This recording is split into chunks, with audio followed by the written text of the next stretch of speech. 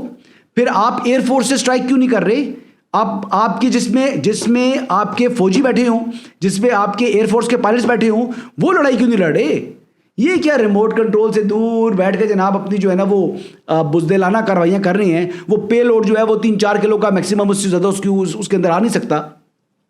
بہرحال یہ پھر بھی یہ ایک جارحیت ہے، اس کو پاکستان نے جو ہے اپنے اوپر حملہ قرار دیا ہے، کیونکہ ایک کہ ہم نے ان کو ابھی تو 25 جو ہے وہ ڈرون گرائے ہیں، میرے خیال کے مطابق یہ نمبر جب تک یہ ویڈیو اپلوڈ ہوگی یہ 50 تک ہو چکا ہوگا، کیونکہ انہوں نے ڈرون پر ڈرون اپنا بھیج رہے ہیں۔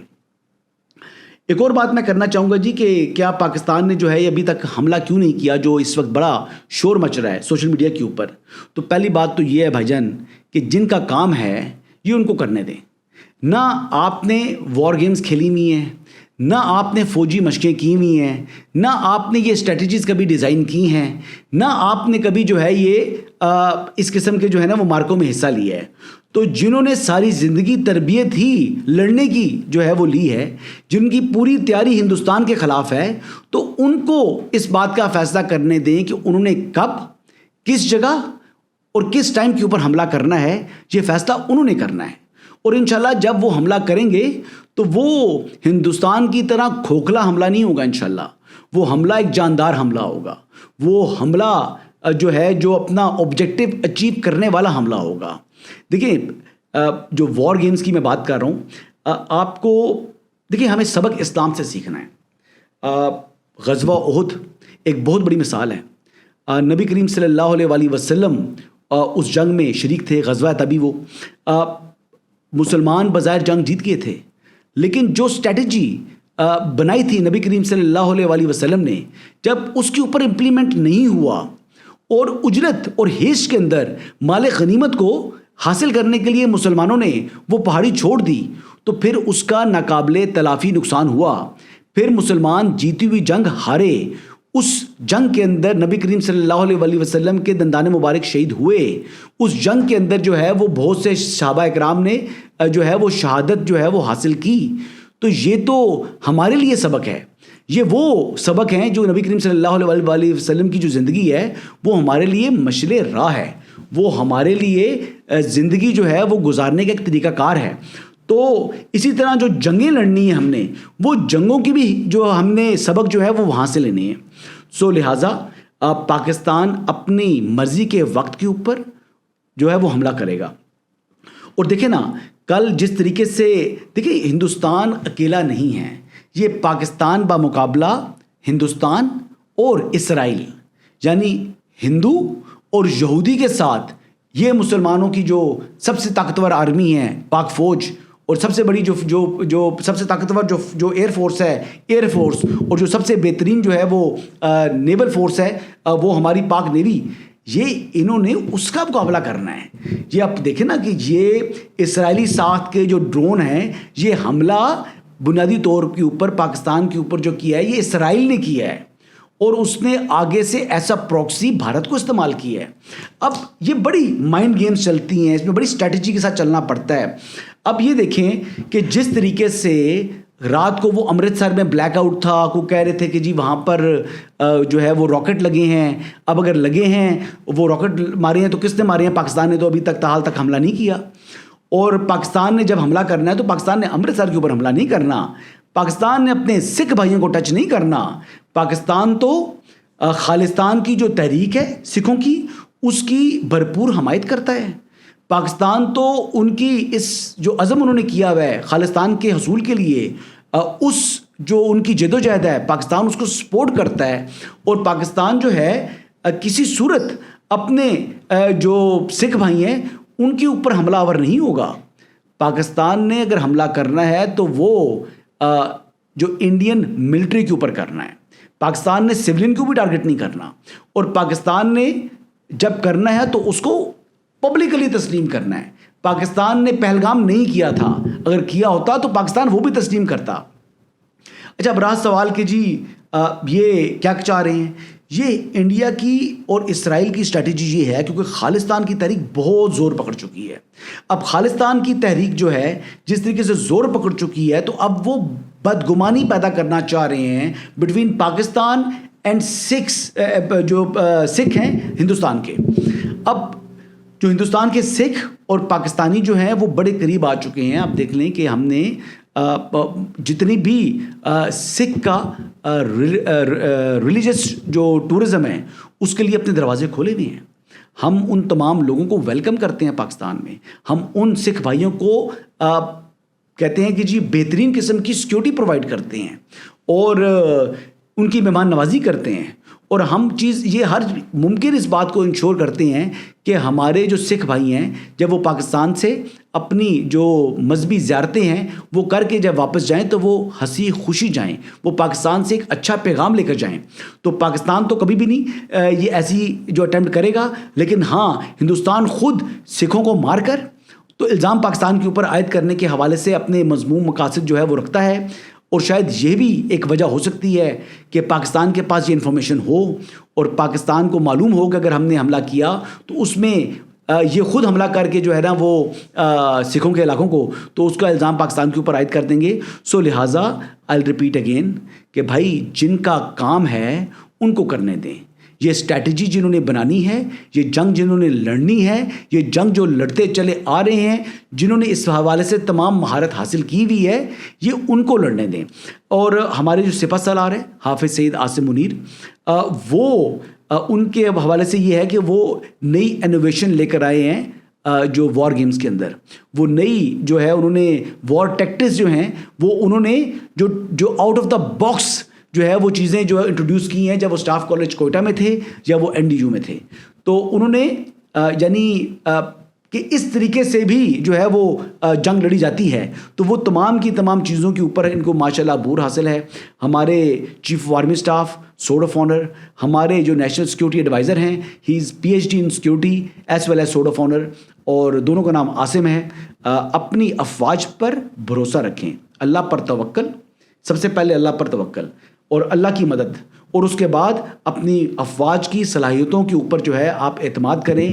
انشاءاللہ یہ آپ کو مایوس نہیں کریں گی. پہلے بھی ہندوستان کا منہ توڑا ہے, اب بھی انشاءاللہ آپ دیکھیں گے کہ دنیا کے سامنے ہندوستان کو ذلیل کرے گا. اور میں آخری بات یہ کرنا چاہوں گا کہ اگر ہندوستان یہ سمجھ رہا ہے کہ وہ کنونشنل وار یا پاکستان کے ساتھ لمبی جنگ لڑے گا تو پاکستان نے لمبی جنگ نہیں لڑنی. میں آپ کو یہ بتاتا ہوں, یہ جنگ اگر پاکستان کی فل جو ہے اگر وار موڈ میں پاکستان ہندوستان کے ساتھ چلا گیا تو یہ جنگ جو ہے یہ کنونشنل وار نہیں ہوگی.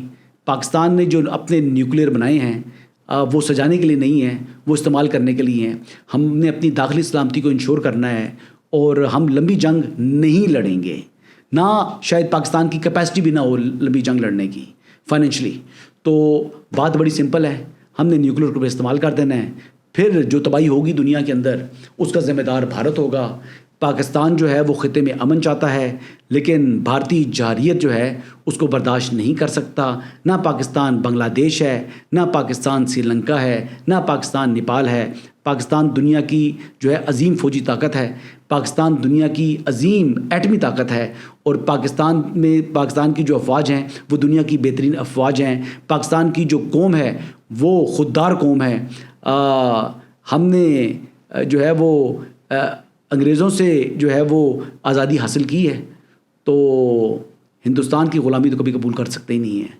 تو انشاءاللہ تعالی آپ بالکل اعتماد رکھیں اپنی افواج پر, آپ اعتماد رکھیں اپنے ملک کے اوپر, اور اللہ کے اوپر بھروسہ رکھیں. اللہ تعالیٰ آپ کا, میرا, ہم سب کا حافظ و ناصر ہو. اجازت دیجیے گا. اللہ حافظ.